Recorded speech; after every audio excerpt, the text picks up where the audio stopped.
resilient people don't necessarily stay and wallow in what's wrong.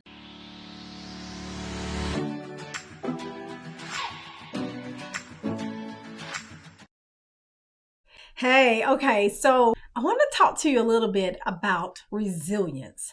Resilience is one of my favorite things to talk about because I feel that I've been pretty resilient throughout my life, and I've met some very, very resilient people in my coaching practice and just in my everyday talks with people and trying to figure out what people are going through.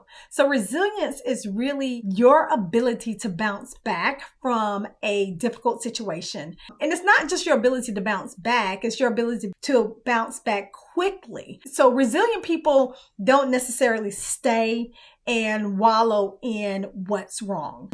They don't wallow in what happened to them.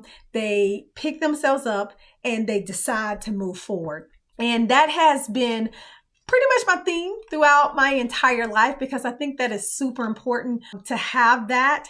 But the one thing that I want you to know is if you've gone through a lot of difficult times and a lot of difficult situations in your life and you feel that you are not resilient, resilience can be learned. It's just like a muscle, right? And the other thing I want you to know about that is just because you decide to bounce back, you decide to move forward in spite of all of your situations, it doesn't mean you're not human.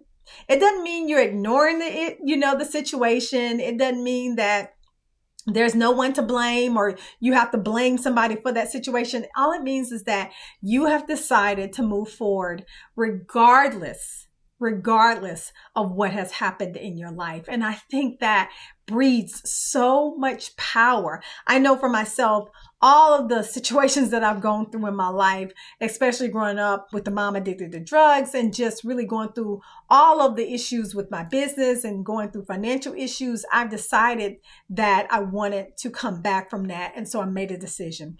So to me, resilience really starts with the decision that you're not going to allow that thing to keep you down. Yes, you're going to go through things because we all go through things, but you don't allow it to keep you down. People who are resilient, they still experience pain. I know for a fact, I've experienced so much pain throughout my life, and so have a lot of my clients, but we still feel the pain. We feel the fear. And we keep moving forward. And that's the message that I want to give to you today about resilience. You can overcome all the things that you're going through in your life, but you have to make the decision that you want to. And then you just put one foot in front of the other. Don't worry about the next perfect step that you got to take. Just worry about the next best step. And that is going to be good enough. And you will then be more resilient than you can imagine. All right. Take care.